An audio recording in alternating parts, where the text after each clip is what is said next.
Bonjour tout le monde, c'est Ludivine, je vous retrouve aujourd'hui avec une nouvelle vidéo, le bilan de ce mois de février. Je vais donc vous présenter mes lectures du mois, vous dire ce que j'en ai pensé, ainsi que les films s'il y en a. Ce mois-ci, j'ai lu 4 livres et j'ai vu un film seulement.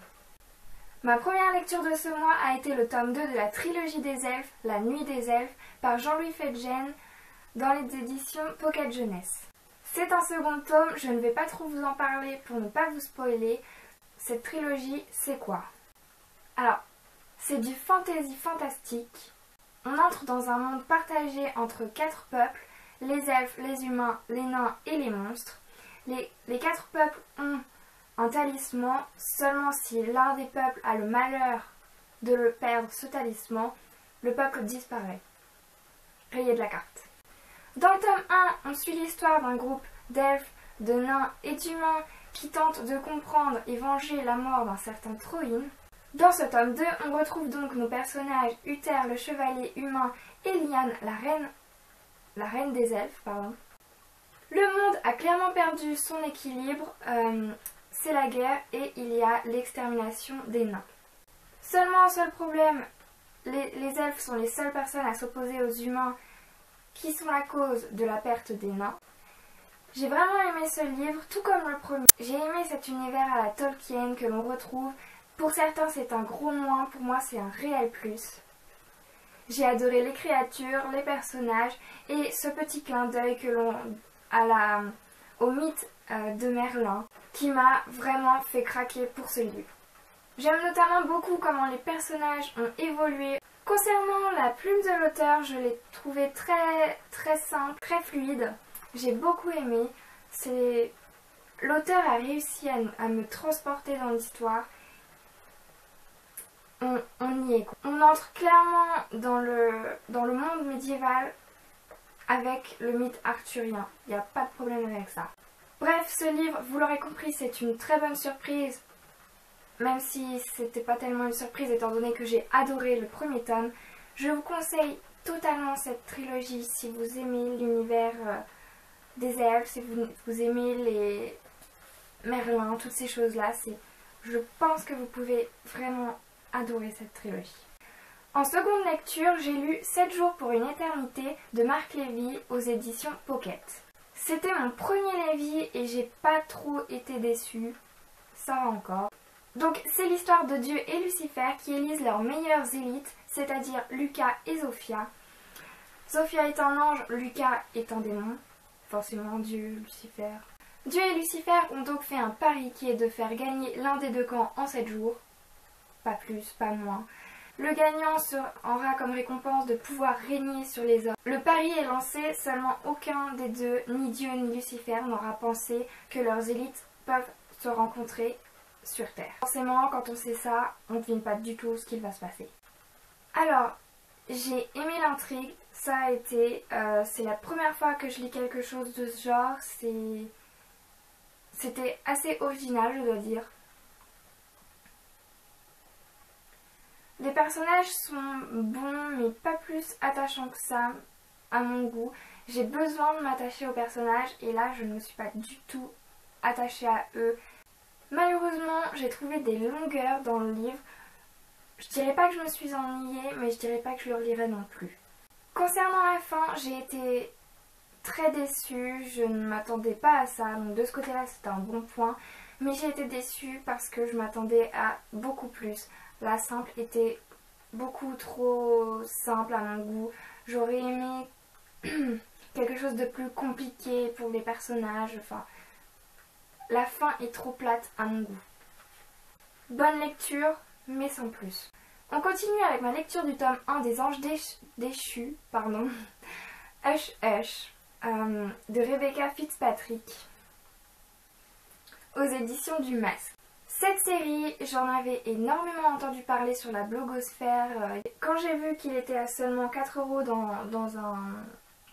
dans un magasin, qu'il était en si bon état, je l'avais trop vu pour l'avoir oublié. Pour l'histoire, c'est celle d'une jeune fille, Nora, qui rencontre un lycéen Patch qui est nouveau dans son lycée. C'est un garçon mystérieux qui en sait un peu trop sur elle. Il sait des choses que même ses amis à elle ou même sa famille, et donc sa mère en l'occurrence, ne connaît pas à son sujet. On va donc suivre Nora qui pense totalement devenir folle. En effet, il lui arrive des événements et la seconde après, quand elle revient sur les lieux de l'événement, où à chaque fois elle revient dans la réalité, pardon, en quelque sorte. Concernant la plume de l'auteur, j'ai bien aimé. Elle est simple, fluide encore une fois. La lecture du livre se fait vraiment rapidement. Personnellement, il ne m'a pas fallu longtemps pour le lire. L'auteur sait tenir ses lecteurs en haleine. Elle nous donne des pistes si vous voulez, mais elle ne nous donne jamais réellement les réponses, sauf à la fin. Donc elle nous donne des pistes vraiment tout le long. Donc on se dit oui c'est lui, c'est lui, c'est lui, c'est lui qui fait ça, mais on se rend compte à la fin que c'est pas réellement la vérité.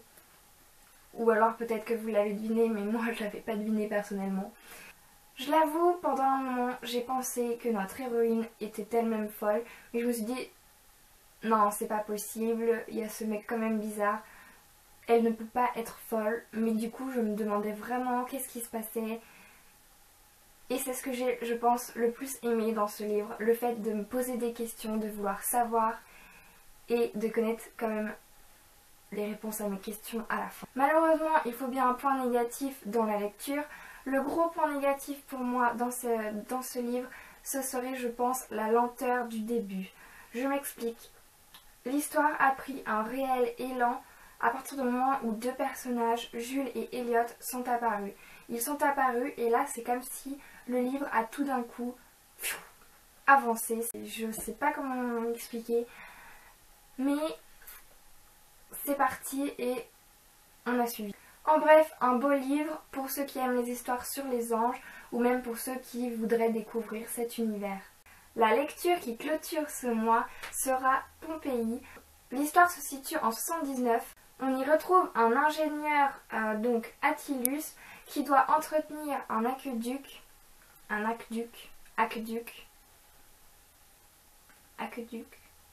je ne sais pas, qui donc, j'ai perdu mon mot, alimente la baie de Naples, je crois que c'est ça, oui. Il arrive donc sur son lieu de travail, il arrive pour l'aqueduc. Malheureusement, 2 jours plus tard, l'aqueduc cesse de fonctionner, il n'y a plus d'eau et plus ça, moins de villes à d'eau. Donc le pauvre Attilus doit gérer tout ça. Et en plus, autre problème, son prédécesseur a disparu. Forcément, il se pose des questions, on se pose des questions, on se doute bien qu'il va se passer quelque chose à propos de ça. Dès le début du livre, on sait qu'il y aura quelque chose à propos d'un volcan, on sait qu'il y aura un volcan en éruption. Éruption, je ne sais plus. L'auteur réussit à nous emmener à sa suite, on se pose réellement des questions. Est-ce que l'ingénieur va réussir à réparer l'aqueduc tout d'abord? Est-ce qu'il va lui arriver des ennuis? Qu'est-ce qui va se passer avec tel ou tel personnage? Pourquoi tel ou tel personnage est comme ça à son propos? Ou alors, vers la fin, comment ça va se passer, tout simplement. J'ai réellement aimé les recherches de l'auteur. On ressent clairement que l'auteur est, d'ailleurs il est journaliste, mais on le ressent vraiment. On a cet univers qui nous semble vraiment réel. On a d'ailleurs au début du livre une carte, ce qui nous aide vraiment pour se repérer. Et à chaque début de chapitre, on a un petit paragraphe qui nous parle de la volcanologie. Donc voilà. On voit que c'est recherché, on apprend des choses. Globalement donc une bonne découverte et je le conseille vraiment. Je sais pas si je l'ai dit, mais donc c'est un roman historique et j'ai vraiment aimé. J'ai pas trop l'habitude de lire ce genre de livre, mais j'aime beaucoup. En cette seconde partie de vidéo, nous allons donc parler film. En effet, j'ai vu un film, mais ça m'empêche pas de vous le présenter. J'ai donc vu ce mois-ci Imitation Game. Je vous mets l'affiche de suite. Imitation Game, c'est quoi? C'est tout d'abord une biopic américaine et britannique réalisée par Morton Tildum. Peut-être. Donc on a dans ce livre tout d'abord des acteurs plus ou moins connus. On peut retrouver Benedict, j'ai perdu son nom, Cumberbatch et Keira Knightley. Keira Knightley, vous pouvez notamment la retrouver dans Pirates des Caraïbes en tant qu'Elisabeth ou Orgueil et Préjugés par exemple, qui est un bon film, soit dit en passant. Ce film, il nous parle de quoi? Il nous parle de la vie d'un mathématicien et cryptologue, donc Alan Turing, en 1940 exactement.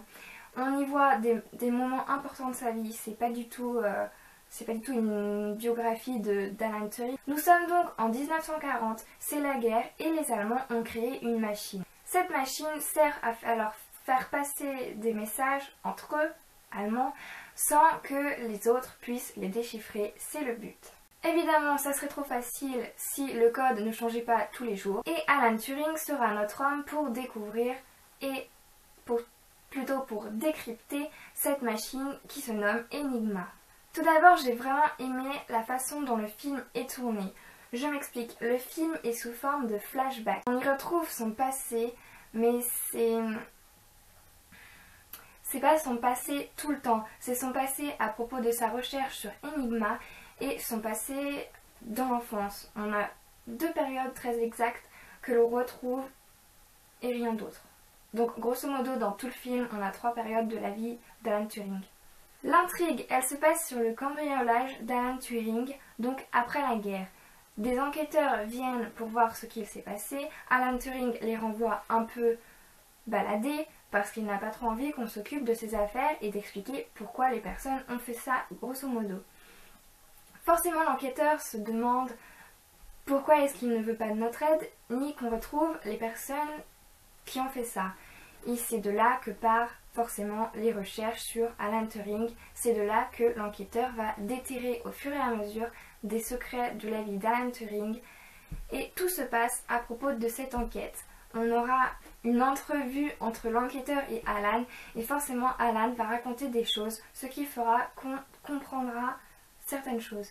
Je sais pas si c'est très clair ce que je suis en train de dire, mais j'espère, je crois. Voilà, c'est donc pour moi quelque chose de très intéressant et je pense qu'on devrait le faire partager à un plus grand nombre. J'estime que c'est quelque chose qu'on devrait connaître et apprendre à l'école, c'est quand même notre histoire. Voilà, vous aurez compris que c'est un très bon film pour moi à faire partager au plus grand nombre, je crois que je l'ai déjà dit.